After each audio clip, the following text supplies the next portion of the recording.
ஆண்டவருக்கு அஞ்சுவோரை அவரிடம் நம்பிக்கை கொள்ளுங்கள், உங்களுக்கு கைமாறு கிடைக்காமற் போகாது. சீராக்கின் ஞானம் 2ஆம் அதிகாரம் 8ஆம் வசனம். இந்திய இறைவார்த்தையோடு டாக் வித் ஆர் சொந்தங்கள் அத்தனை பேருக்கும் அன்பு வணக்கம். நான் உங்கள் ஷீபா ஜான். நான் ஈரையாசியருடன் சந்தோஷமா இருக்கிறேன். நீங்களும் சந்தோஷமா இருப்பீங்க அப்படின்னு நினைக்கிறேன்.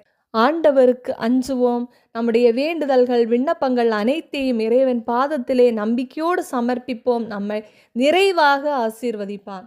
திருவிவிலியம் எழுதுதல் நாள் 40. விடுதலை பயணம் 7ஆம் அதிகாரம் எழுதி முடிச்சாச்சு.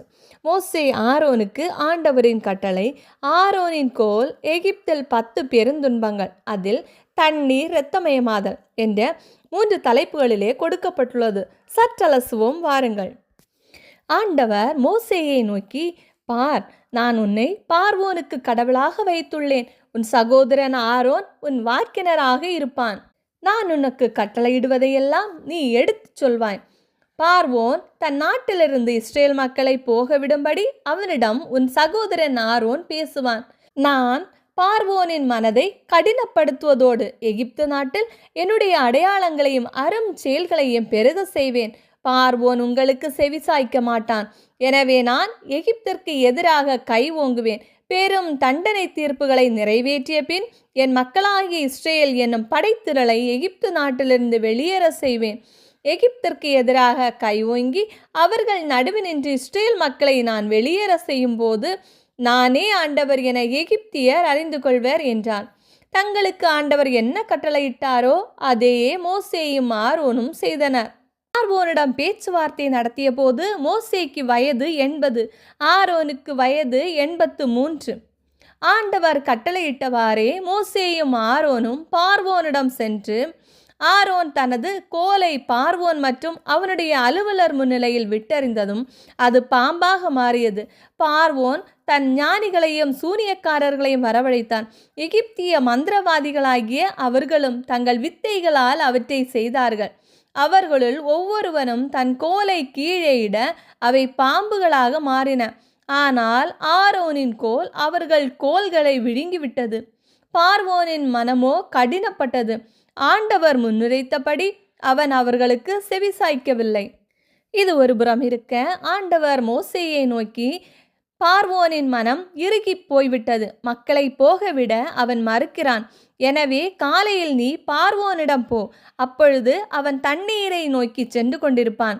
அவனை சந்திப்பதற்காக நீ நைல் நதி கரையில் நின்று கொள். பாம்பாக மாறிய கோலையும் கையில் எடுத்துக்கொள். எபிரேயன் கடவுளாகிய ஆண்டவர் என்னை உம்மிடம் அனுப்பியுள்ளார். பாலை நிலத்தில் எனக்கு வழிபாடு செய்யும்படி என் மக்களை போகவிடு. நீயோ இதுவரை செவிசாய்க்கவில்லை. என் கையிலுள்ள கோலால் நானே நைல் நதி நீரை அடிப்பேன். அது இரத்தமாக மாறும். நைல் நதியிலுள்ள மீன்கள் செத்துப்போக நைல் நதி நாற்றம் எடுக்கும்.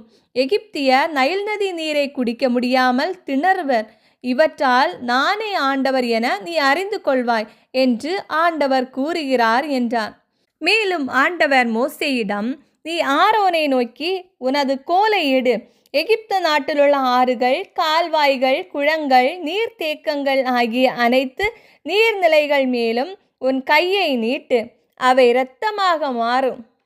ஆக எகிப்து நாடெங்கும் மரத்தொட்டிகளிலும் கல் தொட்டிகளிலும் இரத்தம் நிற்கும் என்று சொல் என்றார். ஆண்டவர் கட்டளையிட்டபடி ஆரோன் கோலை உயர்த்தி பார்வோன் மற்றும் அவனுடைய அலுவலர் முன்னிலையில் நைல் நதி நீரை அடித்தார். நைல் நதி முழுவதும் இரத்தமாக மாறியது. நைல் நதியிலுள்ள மீன்கள் செத்துப்போக நைல் நதி நாற்றம் எடுத்தது. எகிப்தியர் நைல் நதி நீரை பருக இயலாமற் போயிற்று. எகிப்து நாடு முழுவதும் இரத்தமயமாக இருந்தது. இது போலவே எகிப்திய மந்திரவாதிகளும் தம் வித்தைகளால் செய்து காட்டினர். எனவே பார்வோனின் மனம் கடினப்பட்டது. ஆண்டவர் அறிவித்திருந்தபடி அவன் அவர்களுக்கு செவிசாய்க்கவில்லை.